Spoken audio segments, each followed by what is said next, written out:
Welcome to free mind tutorial. मैं रवि रंजन कुमार आप सभी का अपने चैनल पर स्वागत करता हूं। दोस्तों, करंट अफेयर्स की सीरीज़ में ये हमारा अगला सीरीज़। तो आइए चलते हैं पहले प्रश्न की ओर। पहला प्रश्न है हमारा, नीति आयोग ने किस फाउंडेशन के सहयोग से सुरक्षित हम सुरक्षित तुम अभियान शुरू किया है? कौन सा अभियान है नीति आयोग का? सुरक्षित हम सुरक्षित तुम अभियान शुरू किया है। तो पीरामल फाउंडेशन के साथ में, किसके तहत? पीरामल फाउंडेशन के साथ में मिलकर के नीति आयोग ने सुरक्षित हम सुरक्षित तुम अभियान शुरू किया है। आइए देखते हैं इसके बारे में कुछ जानकारी कि 112 आकांक्षी जिलों के लिए शुरू किया गया नीति आयोग की स्थापना कब हुआ था? 2015 में। जो हमारा सुरक्षित हम सुरक्षित तुम अभियान जो है वो 112 जिले के लिए है, 112 आकांक्षी जिलों के लिए शुरू किया गया है। तो नीति आयोग की स्थापना कब हुआ था? 2015 में। नीति आयोग के अध्यक्ष कौन होते हैं? तो भारत के जो प्रधानमंत्री होते हैं वही नीति आयोग के अध्यक्ष होते हैं, उन्हें वही पदेन अध्यक्ष भी कहते हैं उनको। उपाध्यक्ष अभी कौन है नीति आयोग का? राजीव कुमार हैं। अभी कौन है उपायोग के उपाध्यक्ष नीति आयोग का? राजीव कुमार। सीईओ कौन है? अमिताभ कांत। दूसरा प्रश्न है हमारा, भारतीय नौसेना को 3 MH-60 Romeo multi role helicopter किस देश से प्राप्त होगा? संयुक्त राज्य अमेरिका से। किससे प्राप्त होगा? संयुक्त राज्य अमेरिका से। क्वेश्चन एक बार फिर से सुन लीजिए। भारतीय नौसेना को 3 MH-60 Romeo multi role helicopter किस देश से प्राप्त होगा? संयुक्त राज्य अमेरिका से। बात है संयुक्त राज्य अमेरिका की, तो देखते हैं इससे कि 2020 में भारत और अमेरिका ने 24 MH-60 रोमियो हेलीकॉप्टर खरीदने के लिए 1600 करोड़ रुपए का समझौता किया था। कब किया था? 2020 में ही 1600 करोड़ रुपए का समझौता 24 MH-60 रोमियो हेलीकॉप्टर खरीदने का समझौता हुआ था। उसी के तहत अभी जो है रोमियो मल्टी रोल हेलीकॉप्टर संयुक्त राज्य अमेरिका से भारत आ रहा है नौसेना के लिए। 3 ठो अभी आ रहा है, 24 का हमारे साथ करार है। 17 मई 2020 को। आइए अगला क्वेश्चन, तीसरा नंबर देखते हैं। PME विद्या कार्यक्रम का संबंध निम्नलिखित में से किस वर्ग विशेष से है? कौन सा है? PME विद्या कार्यक्रम का संबंध निम्नलिखित में से किस वर्ग विशेष से है? तो दिव्यांग वर्ग से है। किससे है? दिव्यांग वर्ग से। आइए इसके बारे में कुछ जानते हैं। 17 मई 2020 विशेषज्ञ समिति की सिफारिशों पर केंद्रीय शिक्षा मंत्रालय द्वारा समावेशी शिक्षा को बढ़ावा प्रदान करने के लिए दिव्यांग बच्चों के लिए यह कार्यक्रम शुरू किया गया। कौन सा? PME विद्या कार्यक्रम। PME विद्या कार्यक्रम भारत सरकार का है, ये दिव्यांग बच्चों के लिए है। चौथा प्रश्न है हमारा कि हेलेंस्की सम्मेलन किस सागर के समुद्री पर्यावरण के संरक्षण हेतु आयोजित किया जाता है? तो बाल्टिक सागर। हेलेंस्की सम्मेलन किसके लिए है? पर्यावरण संबंधित है, इससे बाल्टिक सागर के पर्यावरण से संबंधित है। मतलब कि सागर में जो कचरे फैल गए हैं, जो समुद्र में जो जहाज चलते हैं उससे जो कचरा जो हमारा फैल गया है उसको सफाई करने के लिए, उसको शुद्धिकरण करने के लिए, उससे वातावरण को शुद्ध करने के लिए वहाँ का जो है वो हेलेंस्की सम्मेलन हुआ था। तो हेलेंस्की जो है अभी किसकी राजधानी है? तो फिनलैंड की राजधानी है हेलेंस्की। आइए अपने अगला प्रश्न, 5वें प्रश्न पर चलते हैं। 5वां प्रश्न है हमारा, 5वां प्रश्न है कि भारत के परिप्रेक्ष्य में रूपपुर न्यूक्लियर पावर प्लांट का संबंध किस देश से है? रूपपुर न्यूक्लियर पावर प्लांट का संबंध किस देश से है? क्या है? रूपपुर न्यूक्लियर पावर प्लांट का संबंध किस देश से है? रूपपुर, तो ये किस देश से है? बांग्लादेश से है। किस देश से है? बांग्लादेश से है। तो आइए जानते हैं बांग्लादेश के बारे में थोड़ा सा। बांग्लादेश की सृजन 1971 में हुआ था। प्रधानमंत्री कौन है अभी यहाँ की? शेख हसीना है। राष्ट्रपति कौन है? अब्दुल हामिद हैं। और विजय दिवस कब मनाया जाता है? बांग्लादेश का विजय दिवस 16 दिसंबर को मनाया जाता है। अगला प्रश्न हमारा 6ठा प्रश्न, इको और ब्रीफोस्ट नामक दो अंडरसेट इंटरनेट केबल किस बहुराष्ट्रीय कंपनी की परियोजना है?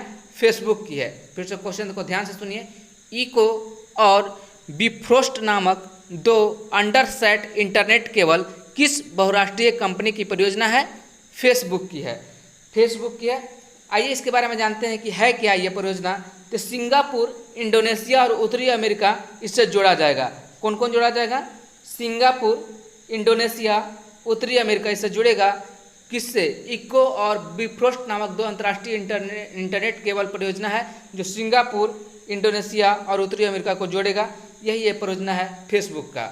आइए 7वां प्रश्न को देखते हैं। 7वां प्रश्न है हमारा, नेशनल बुक ट्रस्ट किस केंद्रीय मंत्रालय के अधीन है, सेवारत है? तो मानव संसाधन विकास मंत्रालय, मानव संसाधन विकास मंत्रालय।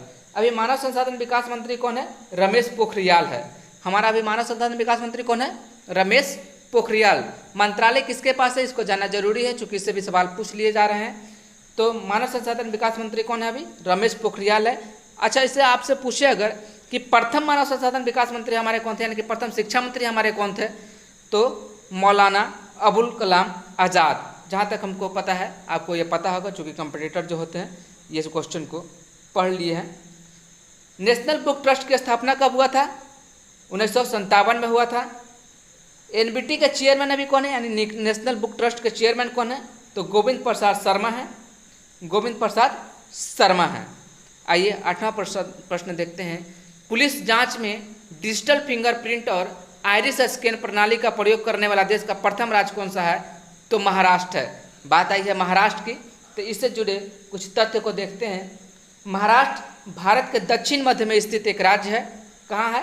दक्षिण मध्य में स्थित एक राज्य है। महाराष्ट्र का गठन 1 मई 1960 को हुआ था। राजधानी इसकी मुंबई पड़ती है। शीतकालीन राजधानी नागपुर पड़ती है, ध्यान रखना है। महाराष्ट्र की 2 राजधानियां हैं। ऐसे महाराष्ट्र की राजधानी कहाँ है? तो मुंबई है। अगर आपसे पूछ दे कि शीतकालीन राजधानी महाराष्ट्र की कहाँ है, तो आप नागपुर मारेंगे, इसको ध्यान में रखेंगे। राज्यपाल कौन है अभी महाराष्ट्र का? भगत सिंह कोश्यारी।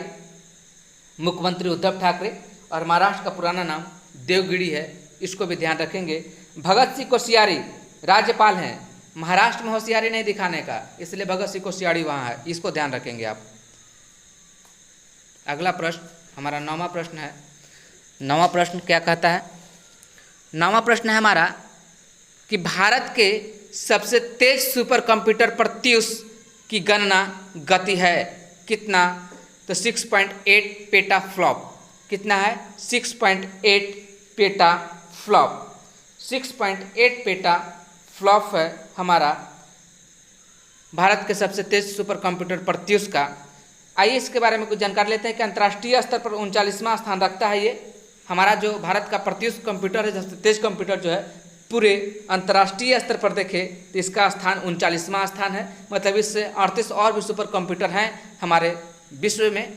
तो ये अंतर्राष्ट्रीय स्तर पर बात कर रहे हैं, तो सुपर कंप्यूटर अपना प्रत्युष इंडिया में जो है वो 39वें स्थान पर है। कितना का है? 6.8 पेटा फ्लॉप की गणना करता है ये।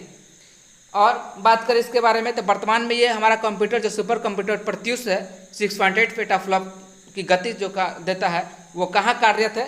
तो Indian institute of tropical metrology Pune में सेवारत है। कहाँ है?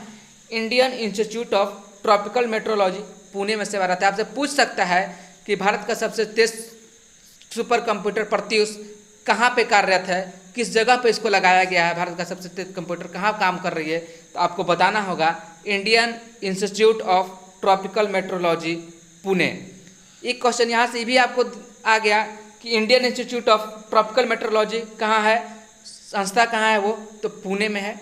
अगला क्वेश्चन 10वां क्वेश्चन हमारा, अंतर्राष्ट्रीय अंतरिक्ष स्टेशन ISS इंग्लिश में बोलेंगे पर भेजा जाने वाला प्रथम निजी अंतरिक्ष यात्री मिशन का नाम क्या है?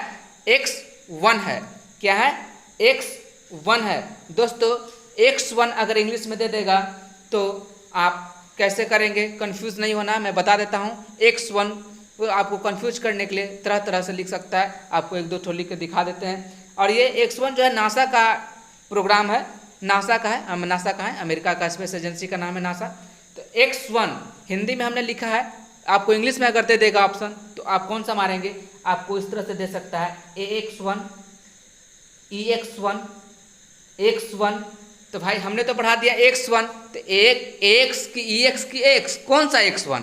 तो आप मारेंगे ये वाला AX1 इंग्लिश में अगर रहेगा तो आप इसको टिक करेंगे, ये सही आंसर होगा इसका। तो मैं उम्मीद करता हूं कि आपको वीडियो बहुत अच्छा लगा होगा। अगर अच्छा लगा तो प्लीज़ लाइक जरूर कीजिए, लाइक कीजिए, लाइक कीजिए, लाइक कीजिए। इससे हमारा प्रोत्साहन बढ़ता है और वीडियो बनाने में हम और दिलचस्प लेते हैं। तो प्लीज़ लाइक कीजिए, शेयर कीजिए, सब्सक्राइब कीजिए और अपने दोस्तों के साथ भी हमारे चैनल को शेयर कीजिए, प्रमोट कीजिए। Thanks for watching, thanks for being with me. Hello, have a good day, thank you very much.